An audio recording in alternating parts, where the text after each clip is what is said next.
Hello everyone. So Miss Bostic here, gonna explain to you some inherited traits. Kind of recap genetics in general, how things are passed along from parents to the offspring, and what we can expect as that happens.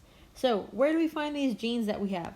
Genes are all found on chromosomes, and so by looking at that picture, that's got a cute little demonstration. Our chromosomes are there, and wrapped around them is the DNA, and within that DNA is where these genes are. And so just like last week when we looked at genes are a certain sequence that's in this DNA. Think of them as like little puzzle pieces coming together to make this whole thing. Now these chromosomes, you get 23 from your mom and 23 from your dad. They combine, you have 46 chromosomes within you. Now this is 46 within each cell. It's not 46 amongst the whole human body. It's inside of each cell. For the chromosomes, like I said, on the chromosomes we have our genes, we have our DNA there. And so each member of this gene pair is the allele. And so like I said, you get 23 from mom and 23 from dad.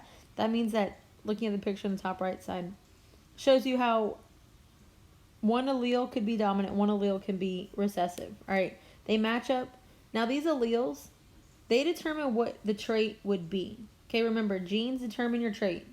So if I get a gene from my parents for eye color, I've got blue eyes, and so let's say I've got dominant blue eyes coming from my father's side and then recessive green eyes from my mom's side. Those come together, and the dominant trait is what you see in me, being blue eyes. Now what determines the trait? Kind of said this, but they're determined by the alleles. The alleles can be dominant or recessive.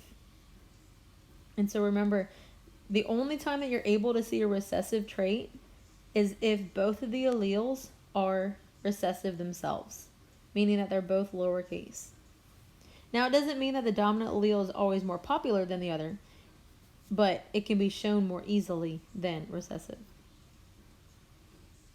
When we look at these traits, we have a genotype and a phenotype. So genotype is going to be the letters that tell you what the trait is. Those are the alleles themselves. And so looking at that example, you can see it can either be both dominant, both capitalized, which is homozygous. It could be mixed, or it can be both lowercase, which is homozygous as well. And then the phenotype is the physical representation of that gene. So remember, pH in phenotype matches pH in physical. And so that's saying that, looking at the bottom of the example for blue eyes, could the genotype, the letters, is a capital B and a lowercase b, but the phenotype is telling me that that capital B and lowercase b means that the person has blue eyes, because the dominant trait for blue, and that's what we see. Now, what traits are passed on? Every trait that we get and we have were inherited by your parents. And so that means that these traits could be something, there's pictures there showing them, but it could be attached earlobes, rolling your tongue, if you can see colors, a cleft chin, all of that. All right. And so I challenge you this week as we work through these activities. I want you to compare yourself and your traits to your parents. And you'll realize some of them you get from your immediate parents. Others, maybe you don't see that trait until a grandparent. I have friends that they have red hair. Their parents don't, but their grandmother does. And so those genes passed down through the generations, they were able to inherit eventually. So I want you to compare yourself to your parents, to your siblings. You don't have to get so exact as far as writing the things out, but see, are there some of these traits that you carry that they don't carry?